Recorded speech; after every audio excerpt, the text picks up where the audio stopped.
Selamat pagi anak-anak. Hari ini kita akan belajar IPA. Kita masuk pada chapter 10, bab 10. Kita akan mempelajari tentang heat energy atau energi panas. Nah, anak-anak, have you ever feel hot or cold? Pernahkah anak-anak merasa panas atau gerah ataupun dingin? Nah, ketika anak-anak merasakan panas ataupun dingin, itu semuanya itu karena dipengaruhi oleh energi panas, depend on heat energy. Nah, jadi ketika anak-anak merasakan panas, artinya energi panas yang ada di sekitar kita itu sedang bertambah. Tetapi sebaliknya, ketika kita merasakan dingin, berarti energi panas yang ada di sekitar kita itu sedang berkurang. Ya. Nah, energi panas itu tidak dapat kita lihat, tetapi dapat kita rasakan. We cannot see heat energy, but we can feel it. Ya.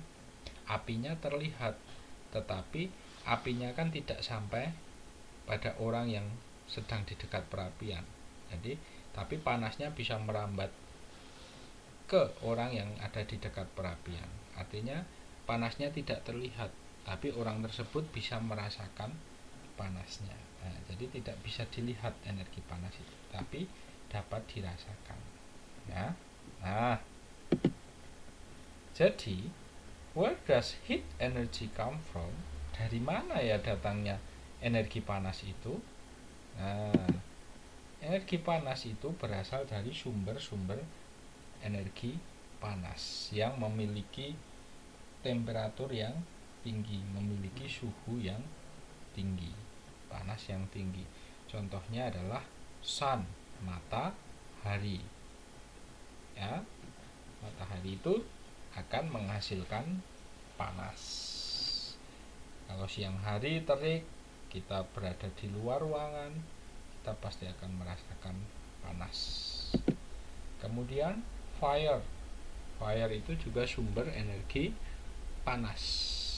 Ya. Kemudian ada electricity atau energi listrik. Nah, listrik ini nanti akan menghasilkan panas setelah dirubah. Ya. Setelah dirubah energinya dari energi listrik menjadi energi panas.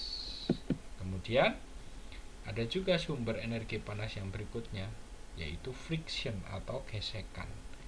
Ya, kalau kita menggosok-gosokkan telapak tangan ini, pasti nanti akan lama kelamaan pasti akan merasakan hangat. Kalau terus-menerus akan panas. Ya. Nah, jadi itu adalah sumber energi panas, sources of heat energy. Ada sun, matahari, ada fire, api, kemudian ada electricity, listrik, kemudian ada friction, gesekan. Nah, manusia itu memanfaatkan energi panas yang bersumber dari matahari. Contohnya adalah untuk menghangatkan tubuh. Nah, ketika kita bangun di pagi hari, kemudian kita merasa kedinginan, kita akan keluar berjemur di bawah terik matahari. Nah, tubuh kita akan merasa hangat. Jadi manfaatnya adalah to warm our body, untuk menghangatkan tubuh kita. Matahari. Kemudian berikutnya, ketika kita selesai mencuci baju, bajunya basah. Supaya cepat kering, kita taruh di luar ruangan ketika ada terik matahari. Nah, lama-lama pakaian kita pasti akan kering. Nah, itu pemanfaatan panas dari sumber energi matahari, yaitu mengeringkan pakaian. To dry clothes. Nah, mengeringkan pakaian. And then, nah, di sini ada gambar orang sedang menjemur ikan. Nah, Ikan itu harus dikeringkan dulu supaya awet. Nah, dikeringkan menggunakan energi panas dari matahari, dijemur di luar ruangan. Nah, itu ada beberapa manfaat energi panas yang berasal dari matahari. Ada lagi, misalnya untuk mengeringkan padi sebelum digiling. Nah, padi itu harus dikeringkan dulu supaya nanti ketika digiling itu tidak pecah-pecah. Nah, kemudian berikutnya pemanfaatan energi panas yang bersumber dari api atau fire. Nah, yang pertama tentunya pasti untuk memasak, ya, to cook. Bisa memasak air, bisa memasak nasi, bisa memasak sayur dan lain sebagainya, ya, to cook. Nah, kemudian yang berikutnya adalah untuk melelehkan logam, to melt iron, melelehkan besi, to melt metal, untuk melelehkan logam. Nah, seperti contoh pada gambar ini, gambar orang yang sedang ngelas, ya. Ngelas itu menyambung besi yang putus ataupun memperbaiki besi yang sudah rusak, misalnya sudah tidak nyambung lagi dan lain sebagainya. Nah, itu sistemnya adalah dengan cara melelehkan logam. Ada logam kecil itu dilelehkan supaya dapat menyambung dua buah besi yang mau disambungkan, ya. Nah, selain itu fungsi api itu adalah untuk membentuk misalnya perhiasan, emas dan lain sebagainya. Emas itu ketika mau dibentuk itu harus dilelehkan dulu supaya berbentuk cair. Ketika sudah berbentuk cair, pasti akan mudah dibentuk, dicetak, ya, dalam cetakan. Nah, itu adalah fungsi dari api, melelehkan logam, to melt metal, ya. Kemudian berikutnya adalah to burn brick, untuk membakar batu bata. Anak-anak tahu batu bata? Batu bata itu yang biasanya digunakan untuk membangun sebuah bangunan atau rumah, ya. Untuk temboknya itu biasanya menggunakan batu bata yang berasal dari tanah. Nah, ketika tanah itu dicetak menjadi bentuk balok-balok itu, nah itu kan warnanya masih coklat, itu masih belum kuat kalau hanya dicetak toh. Dicetak kemudian dijemur di luar ruangan menggunakan memanfaatkan panas matahari. Nah, itu belum sempurna, harus dibakar supaya warnanya jadi merah, kemudian batu batanya itu tambah kuat. Nah, harus dibakar dulu. Nah, itu adalah manfaat dari api, panas, energi panas yang berasal dari api. Dan masih banyak lagi contoh-contoh yang lain, ya. Kemudian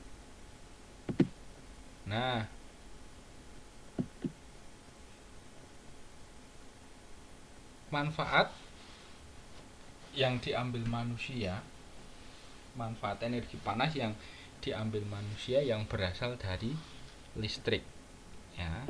Nah, ini sekarang banyak alat-alat alat-alat rumah tangga yang menggunakan energi listrik. Nah, ini biasanya digunakan untuk memasak nasi, berarti bisa untuk memasak, ya, to cook, ya. Ini namanya rice cooker. Nah, kemudian ini dispenser, ya, water dispenser, biasanya digunakan untuk memanaskan air, ya. Kemudian dimanfaatkan untuk menghaluskan baju, to smooth our clothes, untuk menghaluskan baju kita supaya lebih rapi. Nah, itu menggunakan panas yang berasal dari listrik, baik itu rice cooker untuk memasak, atau dispenser untuk menghangatkan air, ataupun untuk menghaluskan baju menggunakan setrika. Itu memanfaatkan energi panas yang berasal dari electricity atau listrik. Nah, kemudian yang terakhir, yang terakhir ini energi panas yang berasal dari friction atau gesekan. Nah, gesekan itu pasti akan menghasilkan panas. Biasanya orang-orang di daerah yang dingin yang menggosok-gosokkan tangannya supaya apa? Supaya tubuhnya merasa hangat, karena gesekan itu menghasilkan panas. Coba anak-anak kalau tidak percaya dicoba sendiri ya. Silahkan gesek-gesekkan kedua tangannya. Nah, lama-lama pasti akan hangat. Nah, itu adalah fungsi energi panas yang berasal dari gesekan. Nah, itu anak-anak pembelajaran kita pada hari ini tentang energi panas. Jadi hari ini kita sudah belajar tentang sources of heat energy, yaitu sumber-sumber energi panas. Kita ulangi, sumber-sumber energi panas itu ada matahari, sun, kemudian ada api, fire, kemudian ada listrik, electricity, kemudian juga ada gesekan atau friction. Nah, matahari, api, listrik, dan gesekan itu diambil energi panasnya oleh manusia, digunakan untuk mempermudah kehidupan manusia. Ya. Terima kasih anak-anak atas perhatiannya. Semoga anak-anak dapat belajar dengan baik. Anak-anak bisa paham materi yang saya sampaikan pada hari ini. Sampai jumpa pada pertemuan berikutnya anak-anak.